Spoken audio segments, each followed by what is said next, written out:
All right. Okay, so thanks again for the introduction and also for giving me the opportunity to give this talk. We're going to walk through event-triggered control. So if you're not familiar with it, that's perfectly fine. I will recall what it is. And in particular, how event-triggered control can be interpreted and designed, let's say, by exploiting ideas of a small game theorem, in particular, hybrid small game theorem, and I explain why in the next slide.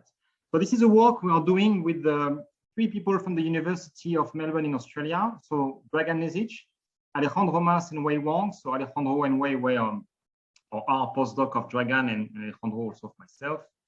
And this in collaboration with Maurice Himmels from Eindhoven in the Netherlands. Okay, so I'm going to start easy with a basic setup before we move to event-triggered control. So we're going to consider generally a system, which is a physical system evolving in continuous time, whose input is denoted U of t. So t is the continuous time living in R plus, the set of positive and non-negative real numbers.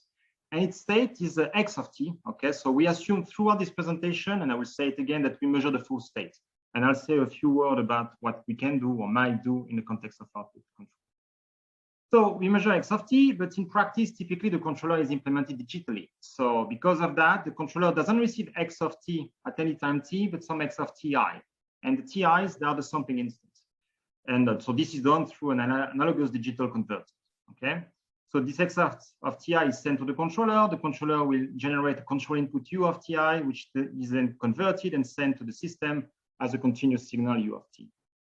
And the traditional way we approach this implementation scenario is to define the sampling instance, the ti, periodically, in the sense that ti plus 1 will be equal to ti plus some capital T, where capital T is a strictly positive constant, which is the sampling period. And so now we have a well-developed theory for addressing such system, in particular for linear systems, but also for nonlinear ones. And but it appears that in some situation, it's not necessarily a good idea to implement a periodic controller. And in particular, when the resources of the controller are constrained. What do I mean by constraint and what do I mean by resources? Well, the most typical example, and that's what motivates my research, is communication. In the case where the system and the controller, they communicate with each other through a digital network, which is in red here. So, and this network can be used by other tasks, right? That's task 1, task 2, whatever. They don't have to be control tasks, actually. And so if we go for periodic implementation in this case, that means that the system and the controller will generate transmissions to each other every t units of time. And typically, t may be very small. And if t is small, that means we will use often the network, even if it's not needed. Suppose, for instance, that you want to stabilize the equilibrium of a system and assume we are there and we have the right control input. So in principle, we do not need to generate new communication over the network, while a periodic implementation would still do so. So there is a waste of resources. And when the t, the sampling period is small, that means that the network may not be available by the other task. And because of that, this may create delay, packet dropouts, and everyone here may lose it, may lose something in the task, but also the control object may be impacted by that. So in this case, what I want to say here that in this setup, it's not necessarily a good idea to proceed periodically to generate transmissions between the system and the controller. Another motivation are embedded systems where in this time, it's not the communication resources which are constrained, but the computation ones, meaning that the controller may not be able to compute a new control input at any time instance every t units of time, but it may have just some slots to do that and have to agree with other tasks which would also want to use the available computation resources. Okay. And the third one, which is less obvious, and it was brought to my attention by a colleague of mine in Nancy, there are some applications where each time you change even a little bit the control input to the system, it has a high cost in terms of energy. I was a bit surprised by that, but that's what my colleague told me when they were developing this electrical vehicle. And then in this context, it makes sense to try to sporadically update the control input.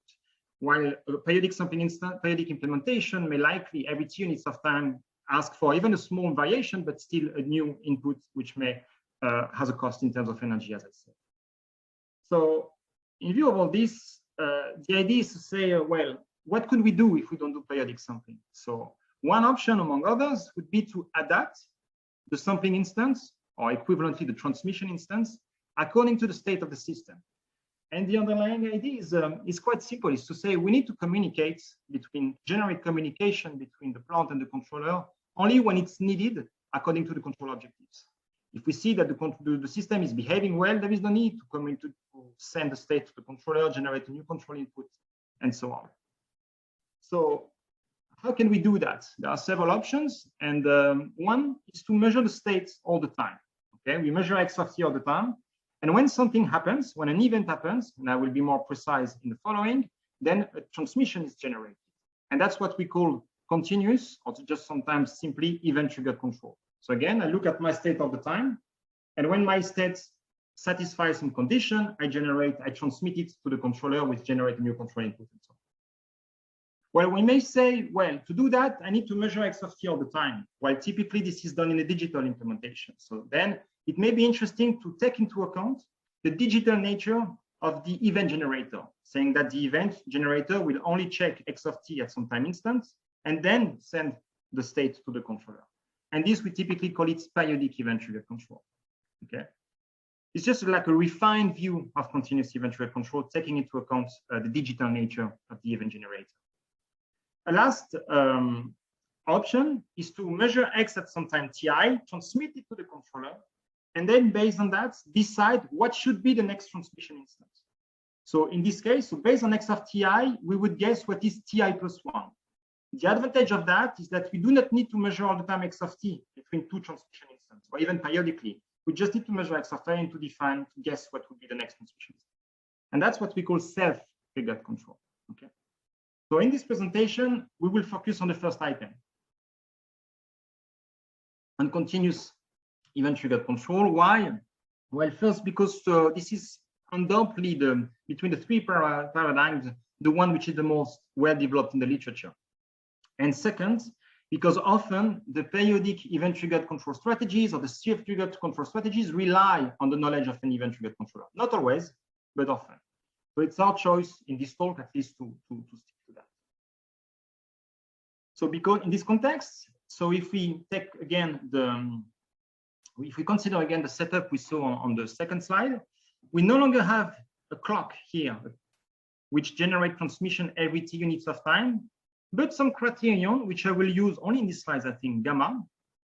And gamma will depend on x of t, and typically on the value of the states at the last sampling instance, x of ti, and it will essentially compare the two. And if there are two different, that means a new event needs to be generated, x of t, then needs to be communicated to the controller, and so on. We will actually see that we will consider more general form of that, but at the moment that's enough. And again, really the idea is to compare the mismatch between the value the controller knows of the state, so that's what the controller knows, and that's the actual value of the plant state. So if there are two different, we need to do something, we need to talk to the controller. And I should add that this idea is actually quite natural, I would say. This is typically the way we operate. I mean, ideally, most of the time when we send an email to someone, it's when we have something to tell this person, right? Of course, in some cases, you may send a lot of emails just by habit, but besides this joke, I mean, typically when you want to talk to someone, it's because you have a message to deliver. And that's exactly the same idea here. I need to talk to the controller when he needs new information. Okay.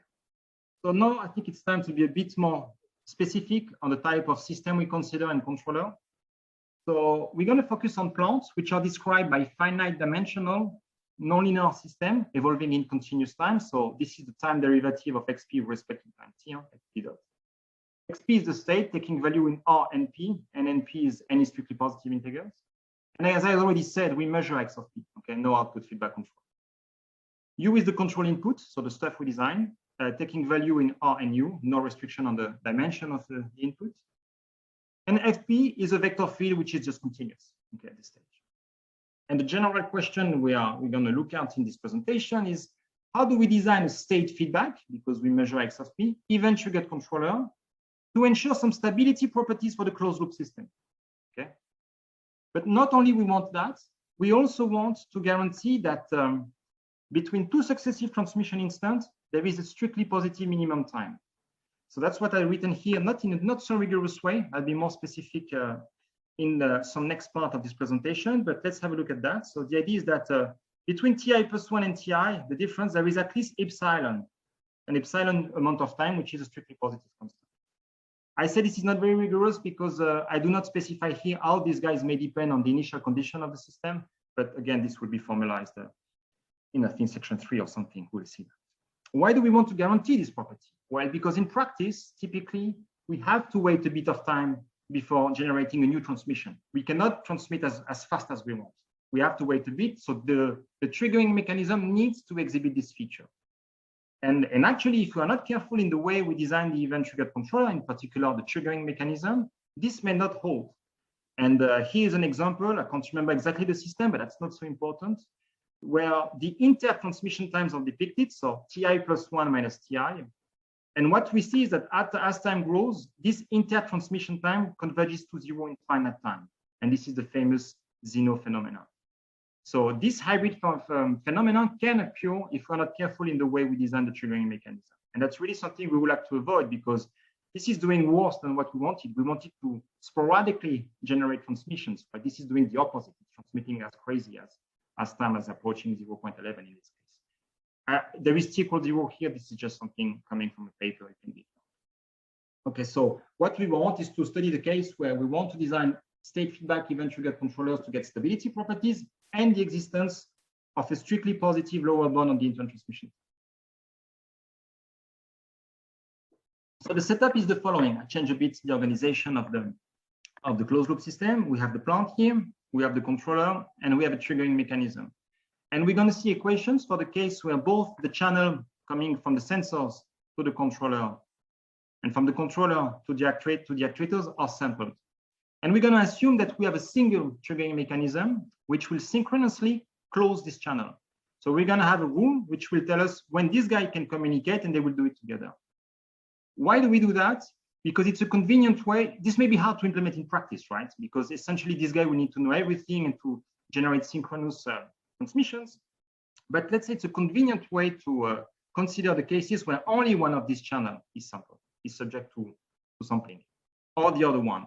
And instead of having to distinguish each case, we prefer to opt for this option.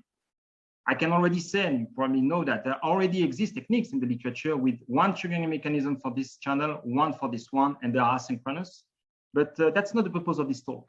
Here we really want, as I will explain, to propose some sort of unifying view of the problem. And before I move to the next slide, I should recall that our problem, our question, is to design the triggering mechanism and the controller. That's what we call the event-triggered controller. So both of these boxes. And the way we do so, and that's the most common way which is followed in the literature, is to proceed by emulation. And what do we mean by that? It means that at the first step is to ignore sampling. So here we remove that and we assume that the controller receives x of p at any time instant t. Similarly, we assume that the plant receives u of t at any time t in the set of non-negative reals.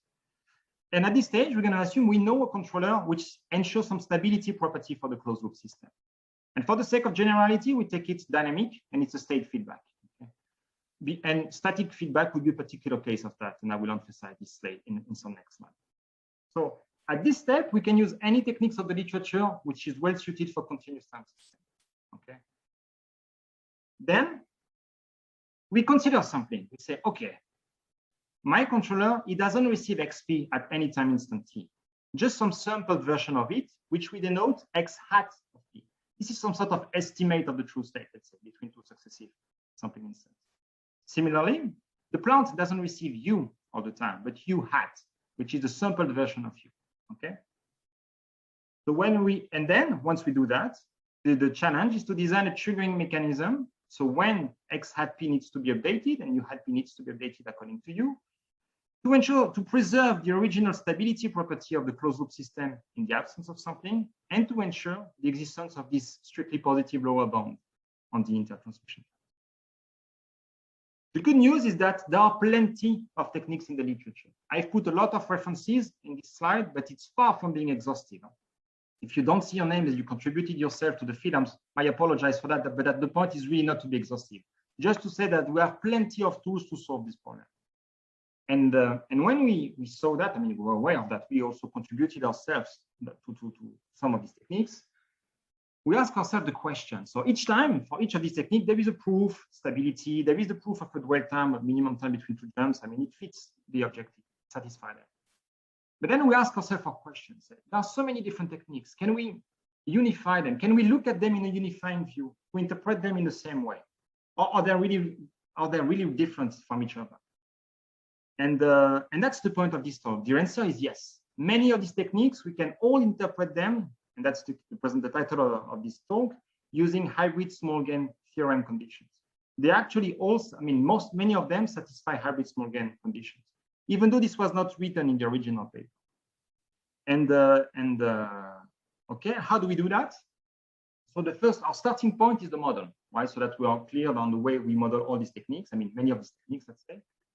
First thing is to propose a hybrid model, and this is not new. This is something we've done already some years ago, but this is the first step we need to go through. So first, this is hybrid. Why? Because the plant and the controller, they have continuous time dynamics, as we saw. Okay. But on the other hand, when the transmission occurs over the network, then this is a discrete event. And because of that, this gives rise to hybrid dynamics. And we will use the formalism proposed by Rafael Goebel, Ricardo Sanfelice, and Ditil back which is presented in their book in 2012. And I'm just going to close the door, which is doing a bit of noise now.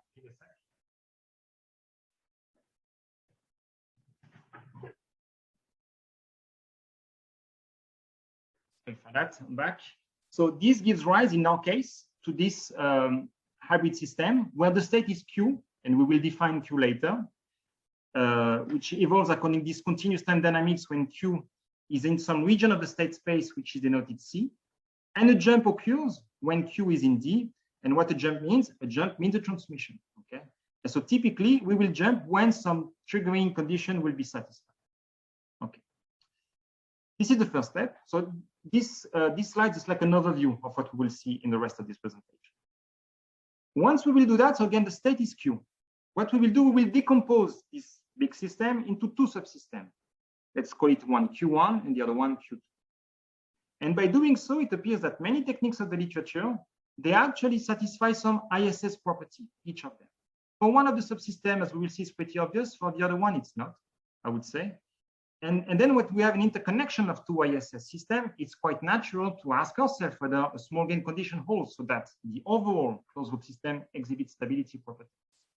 And the answer is yes. A small gain condition holds for various techniques of the literature, but in a very peculiar way.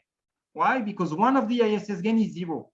So it's like we have a cascade interconnection. That's why I depicted here. Like, it's like this Q2, for instance, doesn't affect Q1 when we look at the Lyapunov inequality. So this was interesting to note this peculiarity. And so when we saw that, we say, oh, but then maybe there is a possibility to change the controller, the triggering mechanism, such that the interconnection is no longer a cascade-like, but a true small gain. And by doing that, we obtain redesigned triggering conditions, which are sometimes pretty different in terms of nature of the underlying ideas we will see. I must say before I keep going that the idea to use small gain theorem to design and analyze event-triggered controllers was already used a lot, in particular by Zhongping Zhang and his co-author. Here, our viewpoint is different. First, we talk about hybrid small gain theorem in the formalism that I've mentioned before. And also, we don't necessarily want to design new rules. What we really want is to understand the existing ones of the literature. But again, the byproduct of that was we were able, in some cases, to modify them a bit. Okay, so this is the outline of the presentation. I am done with the introduction. Now we're going to see how we construct the hybrid model. Once this will be done, we will assume that we can decompose it and in such a way that we can then apply and verify some small gain theorem condition that we will see. The fourth part is where we will see how some of the existing techniques of the literature do satisfy the small gain condition.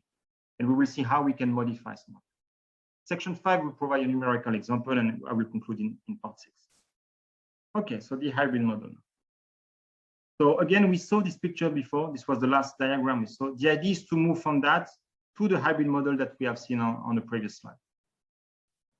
So again, I recall this equation. The plant is modeled by this continuous time dynamics. The state feedback law is modeled like this. And as I said, we could have a static state feedback law as a particular case. In this case, we remove XC, and we're fine. We're going to make some assumptions on the closed loop system, but I will state them later in section 4 when we will revisit some techniques of the literature. Okay, so now that we have a plant, we have a controller. We assume that we have designed the right controller in a way to ensure the design stability property. Now we consider sampling. And as we saw before, we need to introduce some hat variable to denote the sampled version of the state and of the input. So this gives rise to these equations. Now the plant is xp hat equal of fp, xp and u hat. It's no longer u. Similarly, the state feedback law no longer depends on xp, but the sampled version of xp, which is denoted with a hat. These are new variables of our problem. And these variables between two successive triggering instants, so they're continuous time dynamics in a way, we're going to say they are given by this general formula. Okay. Why do we take some general things? Because for the sake of convenience. So f hat p and f hat c, they are the holding strategies for each of these variables. A typical case is to consider 0 or the whole. Okay, in which case they are simply 0. But as long as the condition we will see in the next slides are verified, we could in principle consider more general, possibly model-based strategies. Now, this is for what happens between two successive triggering instants.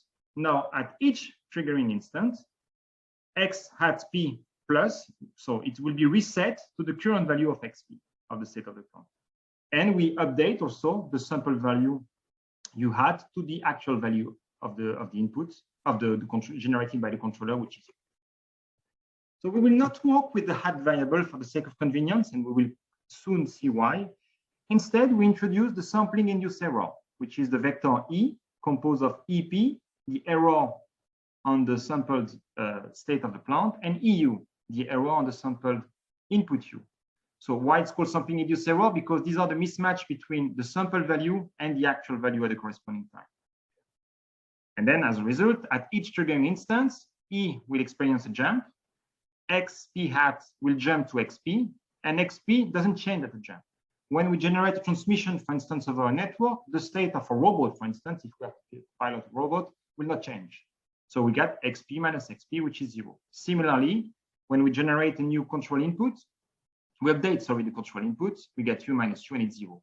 And so, and then it's not very natural. The sampling induced error when we sample is 0. So once we say that, the plant and feedback law equation we saw before with the hat becomes u plus some additive error and xp plus some additive error e. And then we can concatenate xp and xc together, and we call the corresponding vector x. And we can write that between two successive triggering instants, x dot is equal to f of xe, where the expression of f follows from these ones and also the one on the previous slide. And e, no, just this one, sorry. And e dot is given by some g of xe, where g this time depends on these guys and also the holding function. And at each triggering instance, then we have the discrete dynamics. X doesn't change. X again is the state of the plant and of the controller, but E is reset to 0 as we saw before. Okay. So we are almost done with the development of the hybrid model. There is just one last step, is that in some cases, for some triggering conditions of the literature, we need to introduce extra dynamics to model them. And these auxiliary variable or extra variable, they are called eta here. So eta can be a vector, can take a value in R and eta when n eta is any strictly positive integer. Typically, for most of the technique of the literature which have extra dynamics, eta is a scalar, but not always. And for the sake of generality, we're going to say, oh, eta dot is equal to some function h of x eta, and eta plus jumps according to some map L evaluated at x, e, and eta. And the only assumption we need on h and L at this stage is that these guys are continuous. And as I said, this is useful to model some of the triggering conditions of the literature. In particular, what we call dynamic event trigger control, but not only. Okay, so now we have our overall hybrid model. The state Q that we saw in the introduction is given by x, e. So x is the state of the plant and the controller, e, the sampling induced error, and eta, this extra variable that we use to define the triggering condition. And on flow, so between two successive transmission instances, Q dot is equal to this, which is equal to this equation, which are coming from the previous slide. When a jump occurs, when a transmission is generated, Q experiences a jump. In particular, X doesn't change, but E is reset to 0, and eta jumps according to this jump map. And I've put in blue 3 elements, the dynamics of eta, C, and D, because when we transmit and how we transmit, because it depends in a way on eta, it's equivalent to design the triggering conditions. Again, say differently, now the controller, we have it. We assume that we design it in continuous time. What we need to do now is to define the triggering condition. And what I want to say here is that to define the triggering condition is equivalent to define C, D, and these extra dynamics if we need extra dynamics. So now we're going to assume temporarily that we have done this job, and we're going to proceed with the analysis and just to present the small gain theorem. So I'll just recall this equation that we have seen on the previous slide. And what we will do is to decompose this big system into two subsystems. On one hand, we're going to have X and eta, and on the other hand, we're going to have the E system. Why do we do that? Actually, there is no strong reason. In some techniques, we need to put eta with E. In some other, it's better to take X with eta. Just to simplify the exposition in this talk, I put X with eta. But when we will see a technique for which it's not the case, I will specify it. And actually, in the paper we are preparing, we can decompose eta into two parts, one which we put here, one which we put there. But let's at the moment agree on that okay, we put X, we bring X and eta into the same subsystem, and we have E on the other hand. And the idea, as we will see, that for various techniques of the literature, when we do so, the X eta system satisfies some ISS property. The E system, I would say kind of surprisingly, because E is the something-induced error, and you would typically expect E, and that's what happened, that grows between two triggering instants. But thanks to the jump, it appears that the E system also satisfies some ISS property. And then based on that, we can check whether or not a small gain condition holds to ensure some stability property for the overall system altogether. What's the result that we use? It's the one proposed, and I'm not sure you see the name because I'm sharing the screen, but it's okay. It's the one proposed by Daniel Iberzon, Draganesic, and Vitil in a famous paper on hybrid small gain theorem, which I just restated one of them here, which is the one we use. It's a bit technical, but so we will walk through it step by step. So we suppose that we have one Lyapunov function for the X eta system, and we call it V1. One Lyapunov function for the E system, we call it V2. And we only assume they are locally Lipschitz. Why? Because in some cases, we need to consider maximums of two C1 function, and then the maximum is locally Lipschitz, not C1, but it's not so important. We can ignore. And V1 and V2, they will be asked to be positive definite and radially unbounded with respect to their domain, the origin of their respective domain. Now, second point, we're going to ask for some ISS, or in this series of talk, input to state stability properties on flows. So whenever the state X, E, eta is on C, then we should have these two properties to hold. Let's have a look at each of them. So when V1 X of eta is greater than some chi1 of V2, so the Lyapunov function for the E system, then this means essentially V1 dot is strictly negative. What do I mean by this notation? This is the Clark generalized derivative. Why? Because V1 is only locally Lipschitz, so we need to go through that.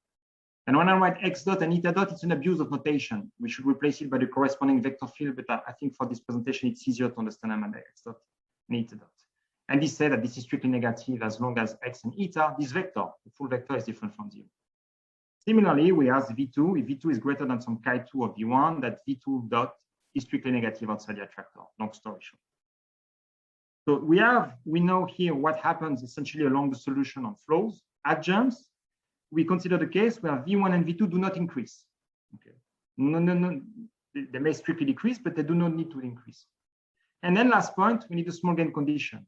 That when we compose these two functions, and I didn't say it, but it's mentioned there, that chi1 and chi2 are k infinity. So function defined from R plus to R plus, 0 at 0, continuous, and strictly increasing to infinity. We need the decomposition to be strictly less than the identity outside the origin, classical small gain condition. And then when it's the case, thanks to the result in this paper, we know that there exists a Lyapunov function U for the overall system this time, which is also locally Lipschitz, which is positive definite and radially unbounded with respect to the origin of the space where X, E, and eta evolves. Now we have a strict decrease on flow. Okay, so this is essentially U dot to simplify, which is strictly negative when we are not at the origin, and U doesn't increase at jumps. And as I said, chi1, chi2 are k infinity, but they can be equal to 0, but all the other functions are k infinity. So we will see in the next part that many techniques of the literature do satisfy this condition, even though they were not originally developed in this framework. So, but this is not a stability result. This is only a Lyapunov property. To move to stability, the way we would do it in this talk is the following. We're going to assume the previous condition holds. All the small gain conditions are verified. Then we're going to say that the solution exhibits a uniform semi-global inter-event time. What does this mean? It means that if we pick any ball of initial condition of radius delta, so we take any ball of radius delta, delta can be anything, strictly positive but finite, there will exist essentially a minimum time between two jumps, which is given by tau delta. That's what this says. This is written here. It's a bit more subtle than that, actually. We're only going to ensure this when the solution to the system is not in the attractor. Why? Because in the attractor, funny things can happen, like several solutions can exist, actually infinitely many often, with very various hybrid time domains, but their value is always zero. So long story short, when we are not in the attractor, there is a minimum inter-event time. And in some cases, we are not able to prove this inside the attractor, but in some cases. And I recall something is that, as I said, we use the formalism proposed by Thiel, Felice, and Goebel. And in this case, solutions that are parameterized by two times, the continuous time t and the number of jumps, so the discrete time I. That's why we have two indices here. And the initial condition is at 0, 0. Okay. And this corresponds to one of the requirements that we saw in the introductory part, saying that we want the existence of a strictly positive lower bound on the intertransmission times. That's the tau delta here. Okay. In general, it's semi-global. It depends on the ball of initial condition, but then this depends on the considered dynamics. And when we have these two items which are satisfied, then we can prove that the origin of the overall hybrid system is uniformly, globally, asymptotically stable. More precisely, there exists some KL function. So K is 0 0, strictly increasing continuous. Yeah, maybe forgetting something, but I will explain it on this. Such that for any solution, we have this bond which is verified. And long story short, that when t plus j the time goes to infinity, this goes to 0, we have convergence. And thanks to this part, we can prove stability. Okay. So now, before we move on how to see how we can check all these techniques, whether these conditions are verified for existing event-driven techniques in the literature, let me say a few words on this theorem. Is that it's written for the attractor, which is the origin. We can actually consider more general attractor sets, and actually this is important for some techniques of the literature. But I'll skip this part in this presentation. Okay, so now we have all the material, the model, and the tools to analyze the stability of some techniques of the literature on event-triggered control. And before that, as I said, we need to make an assumption on the continuous time controller that we designed at step 1 of emulation. So I recall the implemented feedback law is this: if it's dynamic, so xc dot is equal to fxc. Instead of having x hat p, we put xp plus ep. And ep is the sampling induced error. And similarly, the plant receives u, but actually u plus an error due to something. And we wrote it like that. And the assumption we make on the original controller is that it ensures an ISS property with respect to it. Okay? We in particular that we have designed the feedback law such that there exists a continuously differentiable Lyapunov function v, which is positive definite. I should write definite here. It's a typo. And radial unbounded. Such that for all xc, this ISS dissipation inequality is verified for some alpha v and gamma infinity. And note that we do not need to model the system as a hybrid one to do that. Here, E is really like additive perturbation on the measure or on the input. So essentially what we're asking is that the controller ensures some ISS property with respect to additive measurement noise or perturbation on additive perturbation on the input. Of course, if there is only EP, there is no EU, and then we only have ISS with respect to that. And I can already say that in some cases, we can relax this assumption to only hold in a set. Then in this case, we're going to have local results, or we may exclude the origin, and then we're going to have some sort of practical result in this case. But for the time being, again, in this presentation, we're going to stick to this global ISS property. Okay, so now we're going to see 4 techniques of the literature to design the triggering condition. And we will start by probably one of the most famous one, which was proposed by Paolo Taboada in 2007. Which we call the related threshold. Then we're going to see the dynamic triggering rule proposed by Antoine Girard, some decreasing threshold property on norm of E on V of X, which were considered in various papers of the literature. This is just a sample of the techniques we can analyze with the hybrid small gain theorem. Others can be similar. Not all, but others. So let's look at the one proposed by Paolo Taboada more than almost 14 years ago. So again, by assumption, we know that the controller will ensure this ISS property. So then the idea is the following, okay? But so if gamma norm of E here is less than sigma, where sigma is a design parameter taking value in 0, 1 excluded, times alpha V norm of X, then we can upper bound gamma norm of E by this quantity, since we assume this is true. And then we obtain this inequality. Then we can put alpha V norm of X in factor, and we obtain 1 minus sigma times alpha V norm of X. Okay. And this is strictly negative out when X is different from 0. And then we could prove, and that's how Paolo proceeds, the stability for X equals the uniform global asymptotic stability of X equals 0. So now if we want to model this in with hybrid terminology, it means that as long as this is true, this condition here in blue, we do not need to transmit. So we can let the plot evolves, and we have continuous time dynamics. So as a result, the flow set C is defined as the region of the state space when gamma norm of E is less than sigma alpha V norm of E. Now, when this is no longer the case, when gamma norm of E is bigger than sigma alpha V norm of X, then a jump needs to occur, and that defines the DC. In this case, for this technique, there is no need to add extra variable eta. We just stick to X and E. One may wonder, why don't we take a strict inequality here? Well, because it's really important to work with closed sets for C and D for robustness reason. And it's not an issue for the result dimension. So how does it work? This is the most detailed part for the techniques we're going to see. I will sketch more the results for the other techniques.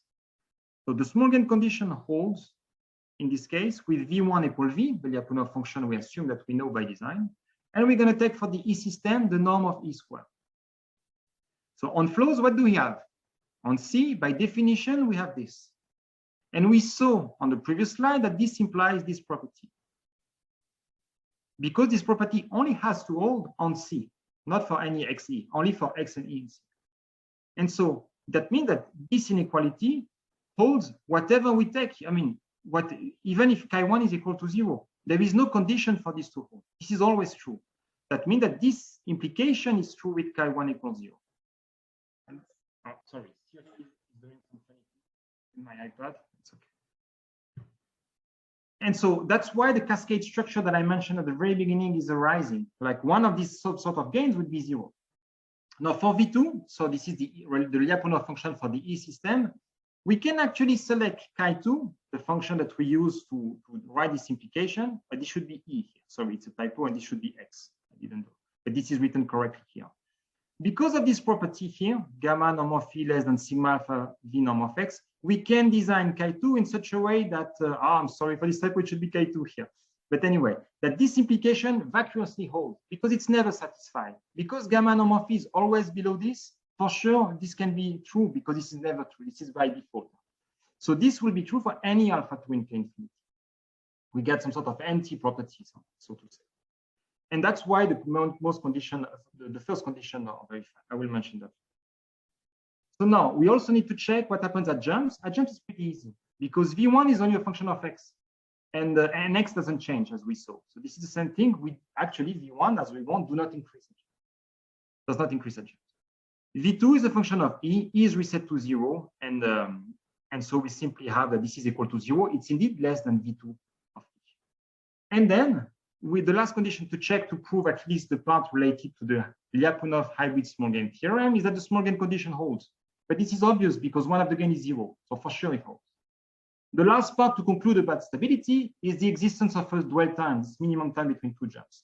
But this is like a separate business, and this can be ensured under extra mild regularity condition on some of the alpha chi1 alpha function and gamma that we saw before. We take actually the same condition as in Paolo Taboada's field. And actually this result, like to interpret Paolo Taboada's condition using hybrid small gain theorem was already in this reference as a case study.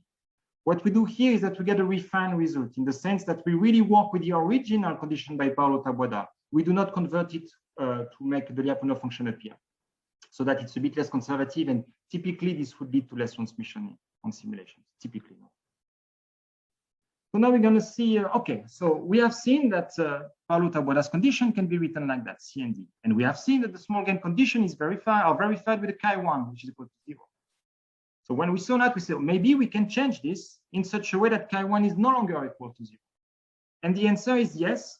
Under really mild extra conditions on V, we can actually put a factor here in front of gamma, which is 1 minus delta, where delta is a parameter that we design, taking value in 0, 1 excluded, and we actually give a bound on delta in our paper, okay, which I didn't recall here.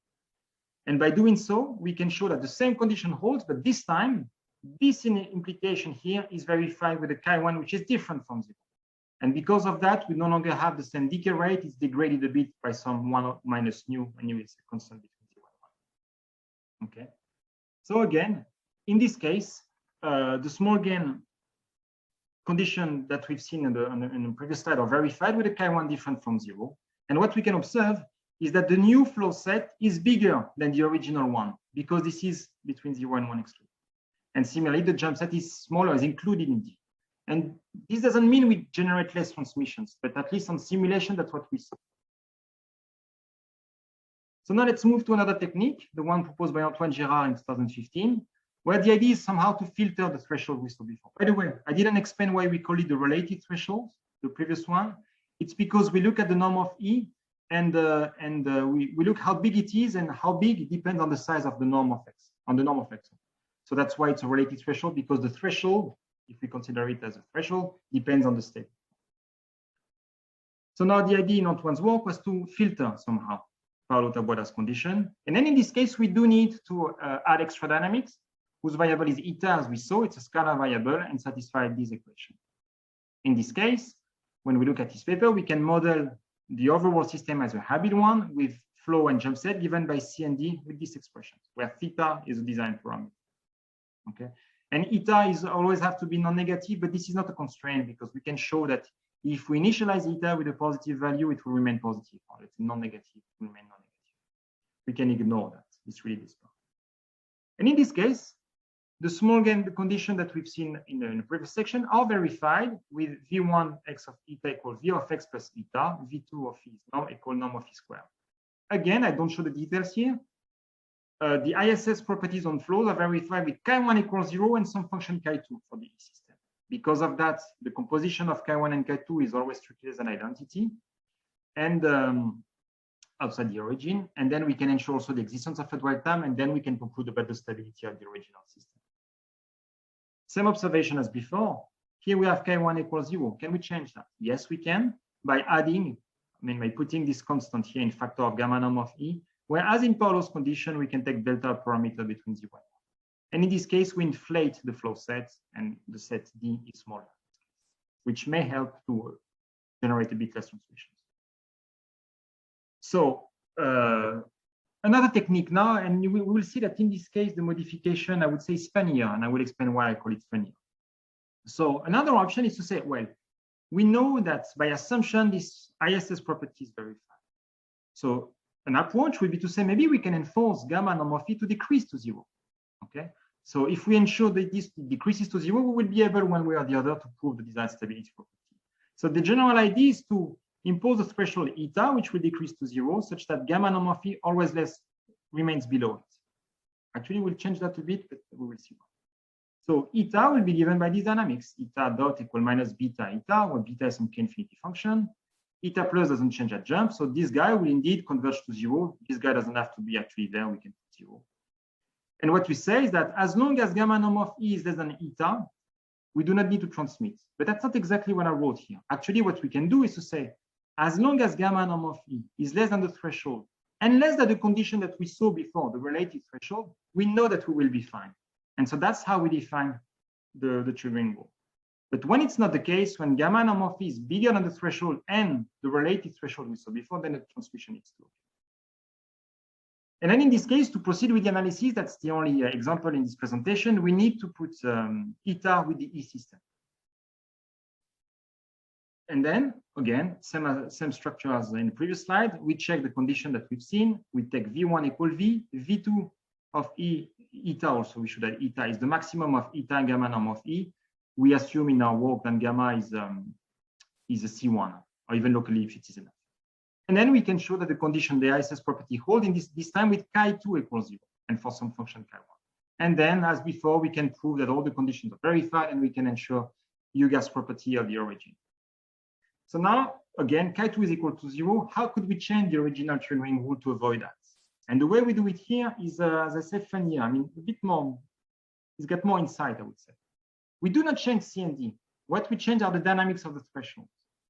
And what we do is we add a term here, delta, where delta is a constant, strictly positive, times gamma norm of E. Before, we didn't have that. And when you look at the previous version, I'll go back, this one, there is something actually, it's a bit problematic. This is an open loop signal. Okay. While by doing this modification that we propose, this becomes a closed loop signal. The threshold is really behaving according to what the system is doing through this time. And by doing so, we can prove that all the required conditions as before are verified by suitably selecting delta. So this makes the threshold no longer open loop. Okay, a last technique before moving to some example is the one proposed originally on a slightly different form, but that's the same idea, I would say, by Wong and Lemon in 2011, where the idea is to enforce V to be below some threshold eta. Okay, because Paolo Taboada's condition was to ensure that V dot was always strictly negative, but in principle, V could increase at some point as long as it remains below some threshold. That's what we see here, and that's roughly the idea.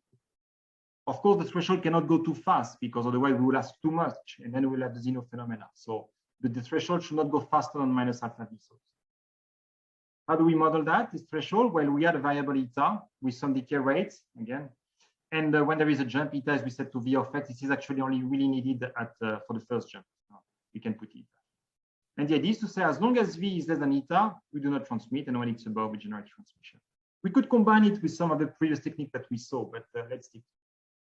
And then in this case, again, I can go faster on this. We can show that all the required conditions are verified again with the chi1 equals 0. Now, how to redesign it? It's not so clear to us, and we're still thinking about it. Okay. Why? Because in this case, actually, the attractor is not 0 for everyone. For E, it's anything in R and E. And because of that, in the proof, it's not so obvious, at least to us at the moment, to see how we could redesign or modify this tuning. Right, so just before I conclude, quickly an example. I took this system which is often considered in the literature for the sake of comparison. So linear wound, open loop unstable. We design in this case a static state feedback law. We only sample XP. And what we did, we designed 3 techniques. So no decreasing threshold on V of X, just the norm of E. And what we wanted to do is to compare how the redesigned triggering rule behaves with respect to the original one. So what we did, I think we went 10 or 100 simulations for different initial conditions, obviously, over a given time. And we look at the average intertransmission time and the minimum intertransmission time over all simulations. And what we can see is that by the redesign may help generating less transmission. It's not really significant, but it was interesting to note this. And even sometimes even the minimum it can be increased. But that conveyed the intuition that when we inflate the flow set C, this may help, and we reduce the jump set D, it may help to generate less transmission while preserving stability.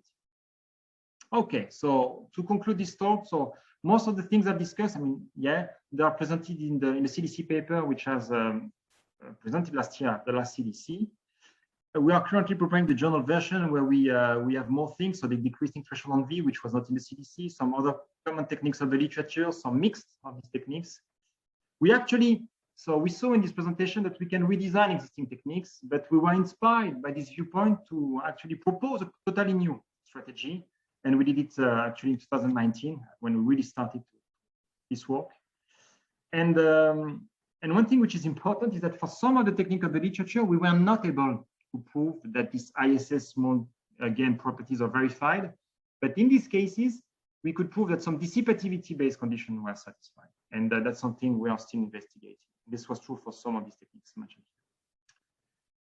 Okay, maybe to prepare the questions, I don't know, we could ask ourselves, here we stick to UGAS property of the origin, but I say it's the same for an attractor.